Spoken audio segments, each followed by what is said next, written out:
Hello everyone, this is Jasmine from Jazz Draws Art. I am finally back with my final Outlander cards video. Yes, I am going to be doing the number cards separately, and when the full pack is completely done and ready for packaging, I will let you guys know, but for now, here are the jacks. Starting off, we have Murtaugh as the Jack of Hearts. Of course, he belongs with Claire and Jamie. He would be nowhere else. The reason why there wasn't a video last week was because I was on family vacation. So, sorry about that, you guys. I was going to post a video saying I'd be gone, but I didn't get enough time to make the video and to upload it when I needed to. So, yes, I am back again with the cards. This is the final in this series for the Outlander cards. I definitely have been hustling to get these cards done. I know how much some people are really wanting to buy these, and I'm trying to finish it up as soon as I can to make sure that they still have the right quality I want them to have, and to figure out the pricing and how much it'll cost when I print them. If you'd like any of these cards, you can send me an email at my website, through my website, jasminehume.com. It's always linked down in my description or on my channel. But to keep an eye out on updates, you can definitely check out this channel or any of my social media like Twitter, Facebook, Tumblr, Instagram, all those fun things. Same username, at JazzDrawsArt. Yes. Alright, moving on to the second Jack. This one is young Ian. He is the Jack of... Let me double check. Yes, the Jack of Clubs. Sorry. I was thinking he was the Jack of Clubs, but I had to double check with my list because I did write out all the characters I was going to do beforehand. I really felt that young Ian should be in the mix just because of how big of a part he plays, especially later on in the series. I really love young Ian, and John Bell's character is so good, so good. He cracks me up when he's young and innocent, and now he's a bit more matured and he's really grown and seeing the world as it is. And so it's so good to be able to see him interact with the characters again. If you haven't watched that far into Outlander, same as always, if you don't want to hear any spoilers, you can just mute the video.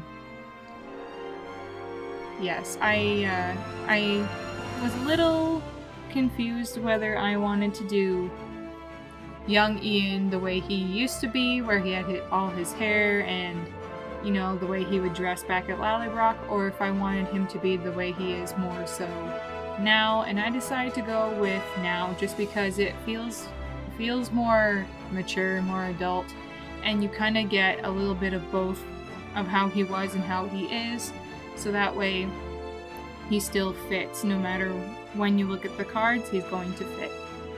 Also, I really like the character design for this. I think it looks really good for him. And I liked all the different furs and the way he did his hair and everything. So I had a lot of fun doing that one and coloring it. The only hard part was trying to make sure that the two images, once they're mirrored and flipped, blended without looking like unable to read what is what. There was a lot of little details that I had to do for him, so it did take me longer to do young Ian than it did to do others. And yes, moving on is Lord John Grey as the Jack of Diamonds. He is in the same suit as Roger and Brianna, and I think it was only fitting because of the way, you know, he helped out Brianna when Roger was away and looked after her, and he really cares for her because she is a kid of Jamie, so of course he can't help but like her. And who doesn't love Lord John? Honestly, I love him. I love David Barry, so I know I've drawn him before on my channel as well, but of course he has to be in this deck of cards. He's just one of my favorite characters. I wanted to make sure that his red coat and all his uniform colors matched Blackjack's, just so you could both tell they're both from the British Army and that they weren't mismatched. I really like drawing Lord John, although it did take me an awful long time to get his facial structure right and to do the neck ruffles and everything. It took me a long time, so that's why in this video you're only going to see just a quick little bit of the basic sketch and then to me coloring it in. Also, if I didn't, the video would be very, very long. So yeah, I made sure to line everything up for his suit, made sure the colors were right. I had to make a J for the jacks and figure out why it wasn't coloring the J red with the diamond, and so I had to do a lot of setting changes and fix up the background because in some of them I had accidentally erased the print. So yeah, made sure I cleaned him all up just so that there were any colors outside the lines that I didn't want. And finally we are on the villain suit, the Jack of Spades. And who better to go along with Galus and Blackjack than Stephen Bonnet. Stephen Bonnet, I think he was played really well by the actor that did him, Ed Spielers, that's it. I first originally saw him in Downton Abbey as the footman James. I found it really hard to watch him in this role because he was so different. I've seen him in a few different movies as well, and he's a really great actor. But he is so good at being a villain, oh my word. He really does his job well. I didn't want to overcomplicate his design for the card because he does have a lot of like little things that I could have added that I thought, you know, it might make it hard to read, hard to see once they were printed out, and I didn't want it to be all blurred out or anything, so I kept him a little more simple, and so you can just identify who it is like that.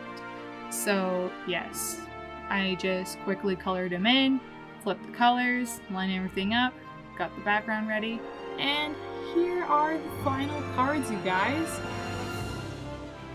This took so much time, and I hope to get the rest of the cards ready and done soon. Make sure to like this video if you enjoyed it and to subscribe for more content like this, and let me know if there's anything you'd like to see me do. Alright, bye guys.